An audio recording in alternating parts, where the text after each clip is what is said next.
ಅದ್ಭುತ ಅದ್ಭುತ.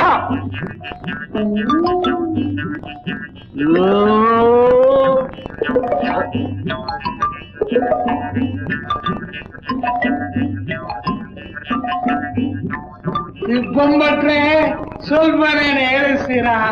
ಓಹೋ, ನೀವು ನನ್ನ ಹೇಳಿಸಿ.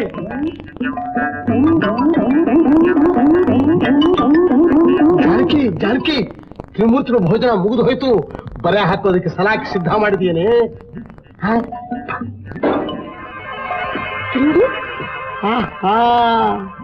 ಪತಿಗೆ ತಕ್ಕ ಸತಿ.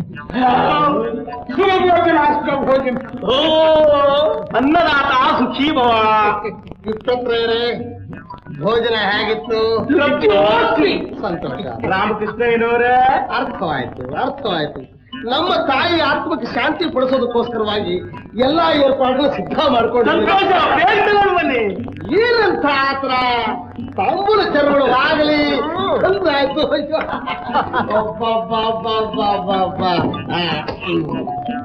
ಜಾನಕಿ, ಇವ್ರಿಗೋಸ್ಕರವಾಗಿ ಸಿದ್ಧವಾಗಿರೋ ದಾನ ವಸ್ತುಗಳನ್ನೆಲ್ಲ ತಗೊಂಡ್ಬಾರೆ. ಏನಂದ್ರೆ ಇಲ್ಲಿ ಇಟ್ಟಿದ್ದೀನಿ.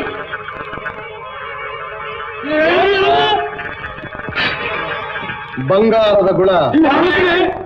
ನಮ್ಮ ತಾಯಿಗೆ ಪಾರ್ಶ್ವವಾಯು ಬಂದಿತ್ತು. ರಾಮಕೃಷ್ಣ ನನಗೊಂದು ಬರೆ ಹಾಕು, ವಾಯು ಸರಿ ಹೋಗುತ್ತೆ ಅಂತ ಹೇಳಿದ್ರು. ನಾನು ಬರೆ ಹಾಕೋದ್ರೊಳಗಾಗಿ ನಮ್ಮಮ್ಮ ಸತ್ತು ಹೋಗಿದ್ರು. ಸತ್ತವರ ಆಸೆ ನೆರವೇರಿಸ್ತಾ ಇದ್ರೆ ಅವರ ಆತ್ಮ ನಮ್ಮ ಮನೆ ಸುತ್ತ ಸುತ್ತುತ್ತೆ ಅಂತ ನೀವೇ ಹೇಳಿರ್ಲಿಲ್ಲ. ಅದಕ್ಕೆ ಈ ಬಂಗಾರದ ಗುಣದಿಂದ ನಿಮ್ಗೊಂದೊಂದು ಬರೆ ಹಾಕಿ ನಮ್ಮಮ್ಮನ ಆತ್ಮಕ್ಕೆ ಸಂತೋಷ ಪಡಿಸ್ತೀನಿ. ಎಲ್ಲಿ ಒಬ್ಬೊಬ್ಬರಾಗನೇ.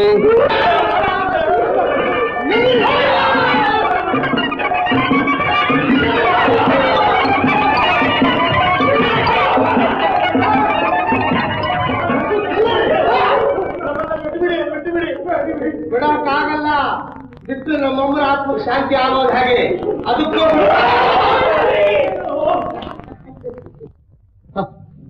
ಹೇಳಿ ಇದ್ದೇಳಿ. ನೀವೆಲ್ಲ ದೊಡ್ಡವರು, ಹೀಗೆ ನಮಸ್ಕಾರ ಮಾಡಬಾರ್ದು. ನನಗೆ ಶ್ರೇಯಸ್ಸು. ಶಾಸ್ತ್ರ ಹಾಗೇಳುತ್ತೆ, ಪುರಾಣ ಹೀಗೇಳುತ್ತೆ ಅಂತ ಸುಳ್ಳು ಹೇಳಿ ಬಡಬಗ್ಗ ಹತ್ರ ಸುಲಿಗೆ ಮಾಡ್ತೀರಾ? ಇಲ್ಲ ಇಲ್ಲ. ಶಾಸ್ತ್ರ ಶಾಸ್ತ್ರ ಅಂತ ಅನುಚಾನವಾಗಿ ಬಂದ್ರು ಶಾಸ್ತ್ರಕ್ಕೆ ಅನ್ಯಾಯ ಮಾಡ್ತೀರಾ? ಇಲ್ಲ ಇಲ್ಲ. ಹೀಗೆಲ್ಲ ಮಾಡಿದ್ರೆ ದೇವ್ರು ನಿಮ್ಗೆ ಒಳ್ಳೇದು ಮಾಡ್ತಾನೆ. ಇಲ್ಲ, ಇನ್ಮೇಲೆ ಮಾಡಲ್ಲ. ನಮ್ಗೆ ಬುದ್ಧಿ ಬಂತು. ಬುದ್ಧಿ ಬಂತು. ಹಾಗಾದ್ರೆ ಶ್ಯಾಮ್ ಭಟ್ರ ಹತ್ರ ಅನ್ಯಾಯವಾಗಿ ತಗೊಂಡ್ರು ಆ ಚಿನ್ನದ ಮಾವಿನ ಹಣ್ಣುಗಳನ್ನ ಅವರಿಗೆ ಹಿಂತಿರಿಸ್ಕೊಟ್ಬಿಡಿ. ಕೊಡ್ತೀವಿ. ಆಗ ಒಂದು ವೇಳೆ ಕೊಡದೇ ಇದ್ದ ಪಕ್ಷದಲ್ಲಿ ನೀವೆಲ್ಲ ಇದ್ರು ಕೂಡ ಹಿಡಿದು ತರಿಸಿ ನಿಮ್ಗೆಲ್ಲ